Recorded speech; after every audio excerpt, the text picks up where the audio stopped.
police officer required your hard work, dedication, and perseverance. It required the love and support of your families that are here today to share this honor with you. So congratulations not only to you, but to your families. And my commitment and my promise to the families is that we will take care of them. We will work to ensure that they receive, as they have over these last 6 months, the best training that we can give, the best training that any police department in this country can give. We will give them the best leadership, the best supervision. We will work to ensure that to the best of our abilities, in a profession that has inherent dangers, that at the end of their tour of duty each day they will return to you. And they will return to you feeling good about themselves and about the job and about the police profession. That is our commitment to you. In the 1990s, when I first came to New York, Chief of Transit Police in 1990, and the privilege the first time of being police commissioner in 1994, the city of New York, our city, the city that we all love, was a very different place.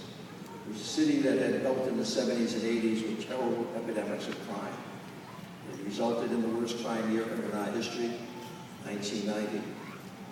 Over the last 24 years, a period of time in which some of you were not even born, and most of you are still too young to remember the devastation of the 80s and 90s, this city reclaimed its streets, it reclaimed its neighborhoods and its parks. And we, the police, were the integral and essential element in doing that.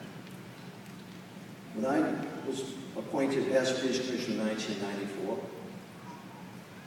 I made one promise, that we would fight New York City Police Department, every house, every street, every neighborhood, every borough, and we would win. And we have and we continue to win against the forces of evil. I quoted the Revolutionary War naval hero, John Paul Jones. His quote, "Give me a fast ship, for I intend to sail in harm's way." I was given a fast ship, the NYPD, and we sailed in harm's way into those streets and neighborhoods and parks and subways. And we made this city safe. It is the safest it has ever been. And with the addition of you, all 607 of you today, we will move forward through the summer and the fall, so that at the end of this year, we will be even safer. It is my expectation that working against the numbers of last year, when we had the safest year in the history of the city, that working with you and the other 35,000 officers and 15,000 civilians that you are now joining, that we will make even better progress against the remaining crime in the city that still afflicts so many parts of the city. In a democracy, the first obligation of government is public safety. And police, in a democracy, are one of the most essential elements in the criminal justice system to ensure the delivery of that promise.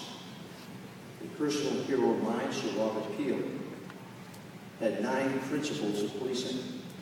Moses had 10 commandments about what not to do, what crimes not to commit. So Robert Peel only had 9 principles about how we, the police, could prevent people from committing those crimes. The first of those principles is the police exist. The principal reason for the existence of the police is to prevent crime and disorder. We have done that, we will continue to do it, and you will work with us to ensure that that is in fact the case. We are making a very big investment in you in this class, to try and correct what I felt were some of the deficiencies in training of previous classes before you. The idea of putting you into the streets, to expand on the training you received over these last 6 months, to put you into the streets with additional mentoring, additional guidance, additional supervision. And to that end, we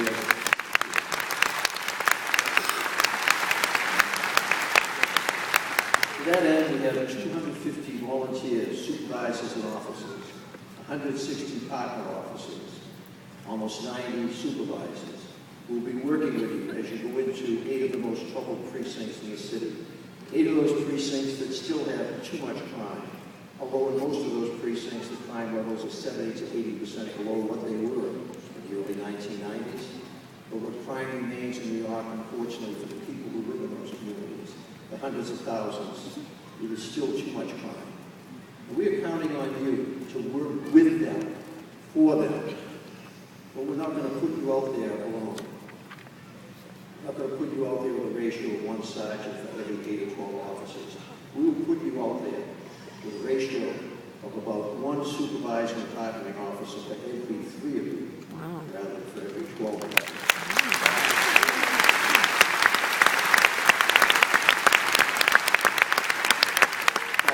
President of the PBA is here today, and I thank him, and I thank the leadership of the SBA, the Sergeant Medical Association, for their full support and sponsorship and encouragement of their members to participate in this initiative.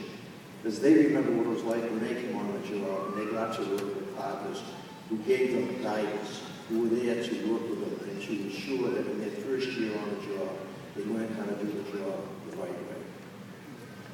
My passion for this is based on my own experience. 44 years ago, Boston Police Department, young recruit, just out of the department, working in an all-minority neighborhood, the most troubled crime plagued area of that city.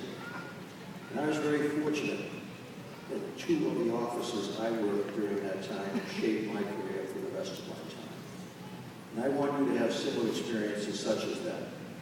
I want you to be able to work with an officer like Wilson Colon. Wilson is an anti-crime officer in the 4-2 precinct.